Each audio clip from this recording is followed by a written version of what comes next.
Hey everybody, Michael Snyder, Pacific Northwest Weather Watch. Today is July 18th, and today we're taking a look at the visible satellite imagery. Here you can see this upper level low spinning over portions of eastern Washington, Idaho Panhandle, western Montana. This is going to spawn some severe weather east of the Rockies today.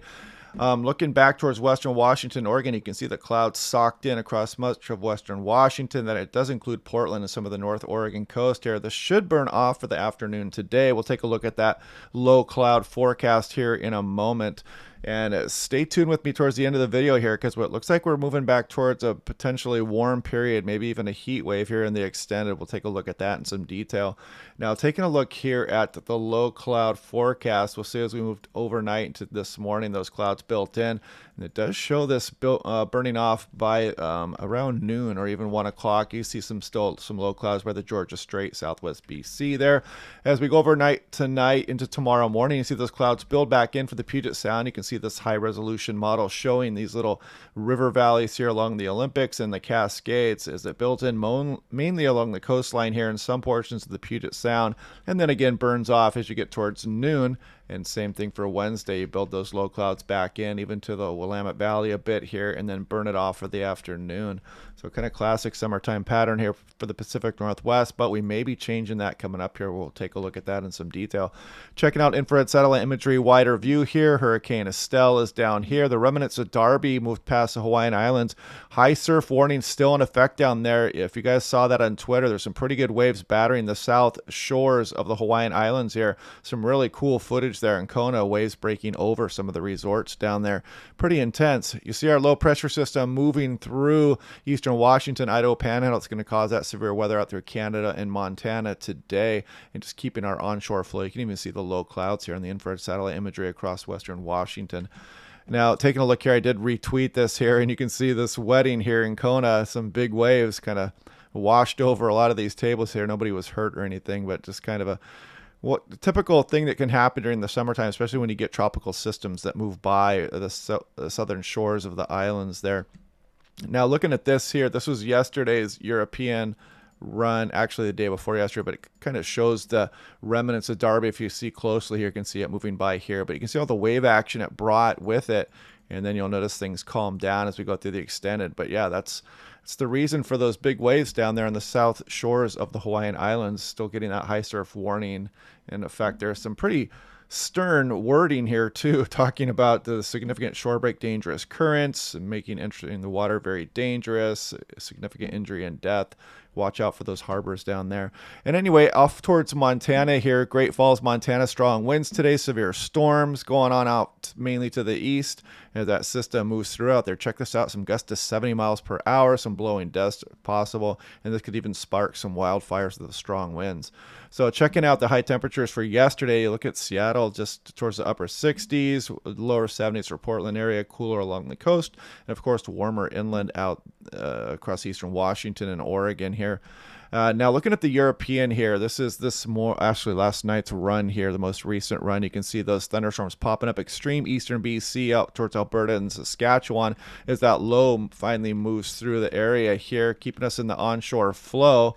And you can see we kind of dry out here as we go on in out into mid and later next week, this week. And next we're going to look at the extended forecast here, and we'll check out just how warm we might get here. Models are in some disagreement still, but we'll look at that here in a moment. This is yesterday afternoon's European run, 18,000 feet. There goes the system sliding through here today. And as we go off through the extended, this next trough is kind of hanging out more over Alaska here.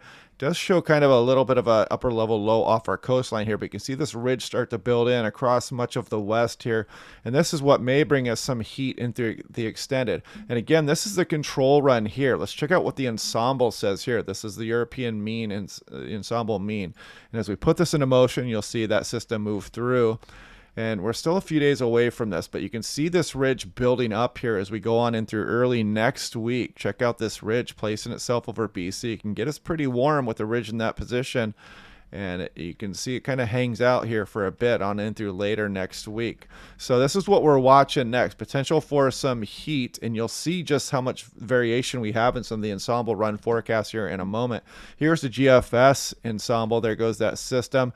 And as we go on in through the extended here, you see that also building that ridge just off our shoreline here early next week. So this would start to bring some heat and potential warm up for the area. And then you can see this really big ridge building up across much of the west and the southwest here. And the extent of this, of course, isn't going to be known until we get closer to the event, as we're pretty far out here, over 300 hours now. This is towards the end of July, but it is showing some signs for some heat building up across the Pacific Northwest, but especially down for the Intermountain West and the Southwest here in the extended on the GFS. Now here's a GFS for Portland. You can see the green and the blue lines here are pretty good until you get out towards Saturday. Then you see some variations start to enter the forecast here, as these dashed lines here are the extreme values of some of the ensemble runs. And I believe this box here is between the 90 and 10 percentile here. So you can see the mean is always in the middle of these boxes. And the control run is the blue. The initial conditions as we know them just kind of run out in the models. So you can see the variation between the control and the mean in some of these cases. But you can see some of the wild swings in some of the extreme ensemble members here. So that just means that we're trying to work out this forecast as we go through the extended and see just how warm we're going to get. And you'll see this for Seattle too. Here's a GFS, always in the short term, where usually in the short term you got pretty good agreement between the control and the mean, as you can see them lined up pretty well. And then when you get towards the extended, actually it's not bad agreement here as we go through the extended, but you'll notice way out here in Fantasyland how this kind of starts to change up a bit. But you'll notice some of these boxes start to get up into above the 90-degree mark for Seattle for a few days here. So there is potential for some significant heat coming up here through later July, and we'll continue to monitor that. But you can see we are a few days away from that. Through this weekend, we're probably going to be pretty seasonable, maybe a little bit above average here. But we're going to warm up here Wednesday, Thursday, and then cooled it a bit down Friday and then through this weekend before we potentially warm up again on in through next week. So we'll continue to watch that in some detail coming up here.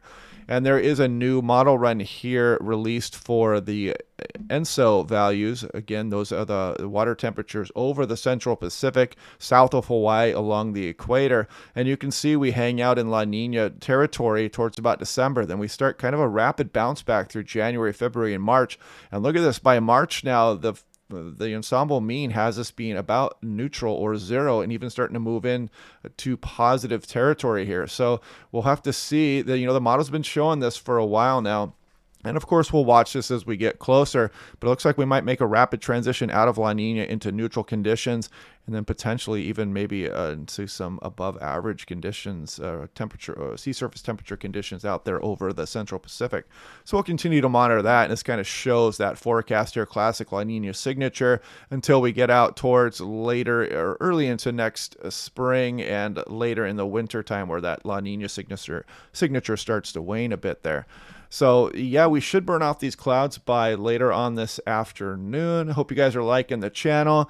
We're going to get some more active weather again here on into the fall, and thanks for hanging with me here. The page is doing really well. I didn't expect to be doing this almost every day in the summer, but it's become pretty fun for me, and you guys are making this all possible. For all the members that have signed up for the page, thanks very much. You guys make this all possible. And I was thinking about doing like putting everybody's name who's actually a standing member with the page and just letting it scroll by. Let me know what you guys think of that in the comments below, and we'll talk again tomorrow. We'll look at this heat wave up close, and as we go day by day, we're going to see just how much of this heat we're going to get in through the extended. So we'll continue to watch that, and we'll do this again tomorrow, and I'll talk to you guys later.